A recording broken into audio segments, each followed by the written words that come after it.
দিনের বেলা টক শোতে রাত 11টা পর্যন্ত বিএনপির নামে আপনি বদনাম করবেন, রাতের বেলা জোট করার জন্য বিএনপির ঘরে গেছেন, এটা সবাই জানে। নতুন দলের প্রতিনিধি তো আমার পাশে বসে আছেন, এতক্ষণ আমি খুব মনোযোগ দিয়ে ওনার বক্তব্য শুনলাম, প্রথম থেকে শেষ পর্যন্ত তারেক রহমান। হ্যাঁ, মানে এইটাই যদি নতুন রাজনীতি, নতুন বন্দোবস্ত হয়, এবং আপনি দেখেছেন এই নতুন বন্দোবস্তের পরিণতিটা কি।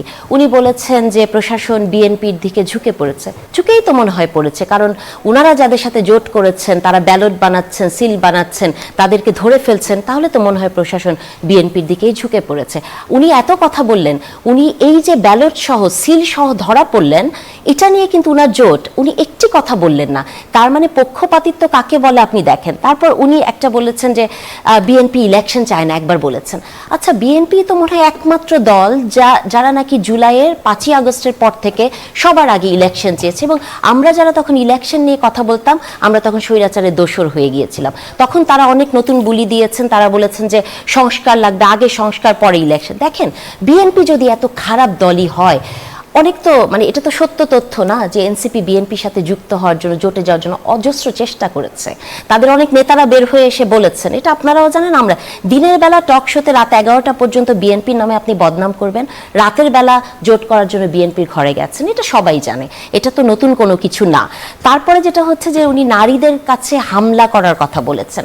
একটা অভিজ্ঞতার কথা আমি বলি, গত পরশুদিন আমি একটি কথা মিডিয়াতে বলেছিলাম যে একটি রাজনৈতিক দল অলওয়েজ কেন মা এবং বোন বলবে, এটা জেন্ডার পলিটিক্সে বলা কখনোই উচিত না। আপনি জানেন কি পরিমাণ সাইবার বুলিং এর শিকার এই মুহূর্তে আমি হচ্ছি, কি পরিমাণ, কম করে হলো 500 ইমেল আমার কাছে এসেছে, এবং জাকসু থেকে চিঠি দেওয়া হয়েছে যে আমার অনেক বক্তব্যের জন্য আমাকে ক্ষমা চাইতে হবে। আচ্ছা, তারপরে ওনারা আরো যে কথাগুলো বলেন, দেখেন কষ্টটা লাগে। কি একটা নিরাপত্তা নিয়ে কথা বলা হয় জিয়া পরিবারের, তাই না, সব সময় উনিও বললেন ওনারা একই রকম নিরাপত্তা দাবি করেছিলেন উনার জোট জামাতের আমিরের।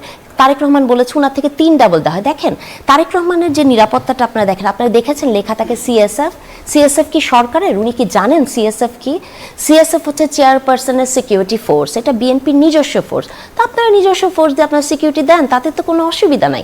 ধরেন আপনাকে একজন সন্দেহভাজন হলে আপনি ধরতে পারবেন না তাকে। ওসমান হাদির মৃত্যুর সাথে কি এটা কখনো সম্পর্কিত?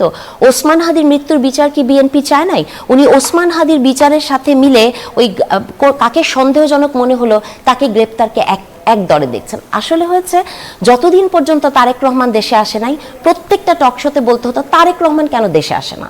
যখন বেচারা দেশে চলে আসলেন, এরপরে হচ্ছে ওনাকে কেন সিকিউরিটি দেওয়া হয়। দেখেন আপনার এই প্রোগ্রামেই একদিন প্রেস সচিব উনি মনে হয় বলেছিলেন যে এক একজনের সিকিউরিটি ডিম্যান্ড এক এক রকম, এটা তো আপনাকে স্বীকার করতেই হবে, তাই না? তো যেহেতু এক একজনের সিকিউরিটি ডিম্যান্ড এক এক রকম, সেটাই হয়েছে। এবং যে সিকিউরিটি চায় এই দেশের সরকার তাকেই সিকিউরিটি দেবে, এবং তারেক রহমান তো নিজের মুখেই বলেছে তার 3 গুণ সিকিউরিটি দিলে তার কোনো অসুবিধা নাই।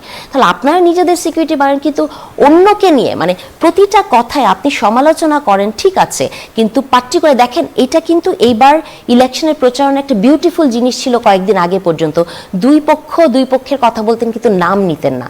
আবার শুরু হয়ে গেছে সেই আগের পলিটিক্স, পুরানো বন্দোবস্ত, যে নাম ধরে ধরে ক্রিটিসাইজ করা।